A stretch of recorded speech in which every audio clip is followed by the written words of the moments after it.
Han, parang nahihilo ako. Ano kaya to? Bakit? Baka puyat ka lang? Ang alam ko hindi eh. Kasi kumpleto naman tulog ko eh. Baka mahilig kang kumain ng turo-turo sa labas? Kaya ganyan?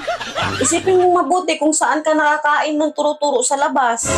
Ano ba yung turo-turo? Yung turo-turo, yung lutunan na tinuturo mo, yung gusto mong kakainin, na ready na lang siya ilagay sa pinggan at kainin mo, yun yung turo-turo. Wala akong maalalahan eh kung saan ako nakain ng turo-turo. Ang alam ko, ikaw lang yung tinuro ko. Ayan ka na naman eh. Ang takaw-takaw mo kasi. Kung ako sa'yo, huwag ka na kumain sa gabi.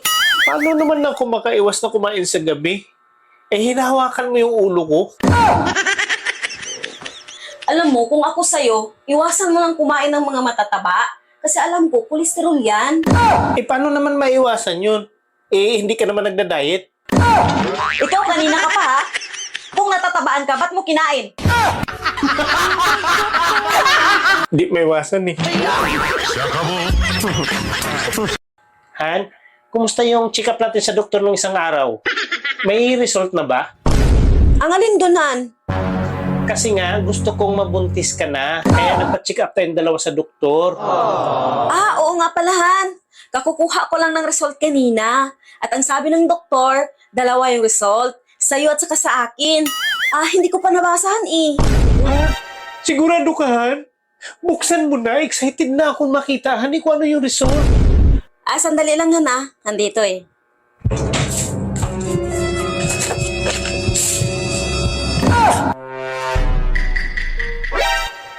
Han, bakit?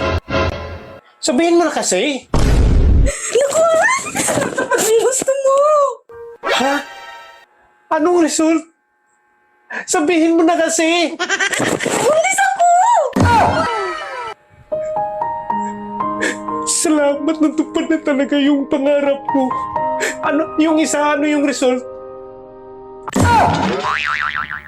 Ano? Han, bakit? Binibitin mo naman ako eh.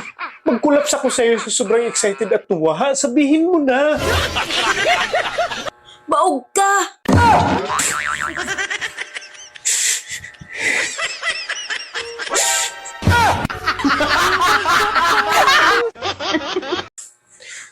Bakit kaya ganun? Bakit kaya ganun ang alin? Hindi ako pinansin na magandang babae dyan sa labas kanina. Eh, nakabihis naman ako. Maganda naman yung bihis ko. Eh, bagong gupit naman ako. At isa pa, yung pabango ko, mamahalin din yung pabango ko. Pero bakit parang wala siya nakitang gwapo? Alam mo, ang ibang babae, kahit anong forma mo, kahit anong pakyut mo, kung hindi ka mahal at hindi ka gusto, hindi ka talaga gwapo sa paningin niya. Ah, kaya pala. Minsan may nakikita ako na napakagandang babae, tapos yung lalaki hindi naman kagwapuhan.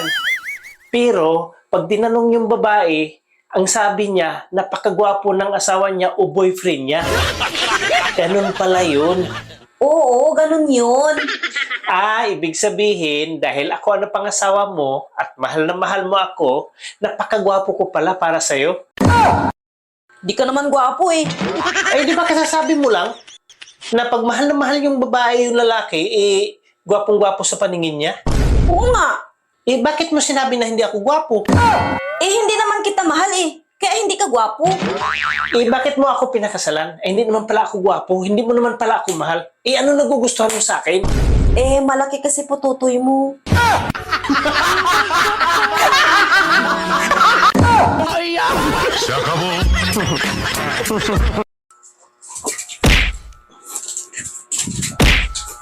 Marunong ka pala niyan? Oo naman, matagal na. Hindi lang kasi ako nagmamayabang. Alam mo, hangang-hanga talaga ako sa taong magaling sa self-defense. Ay, sinabi ko sa'yo, sa probinsya namin, lahat ng siga doon, ako yung kinakatakutan. Hindi nga. Oo, kilala kasi nila ako na pinakamagaling sa self-defense. Hanga kasi ako sa mga ganyang tao eh. Hindi kasi ako mahilig magyabang. Kaya hindi ko ikwento sa'yo. Baka naman tinutukan mo, kaya takot sila sa'yo. Alam mo ba, sa Cebu, napakaraming magagaling na mga martial art. Lahat sila, pinuntahan ko yan. Kahit ni isa, wala man lang nanalo sa kanila. Ganun ako kagaling. Wow, ganun ka kagaling? Hangang-hanga naman talaga ako sa'yo. Sinabi ko sa'yo, 15 rounds yung laban namin. Hindi man lang ako hiningal na kahit konti. Hindi man lang nila ako napabagsak. Ganun ako kagaling. 15 rounds? Sigurado ka ba? Eh, bakit yung laban natin kagabi? 1 round lang, bagsak ka na. Diretso tulog ka pa.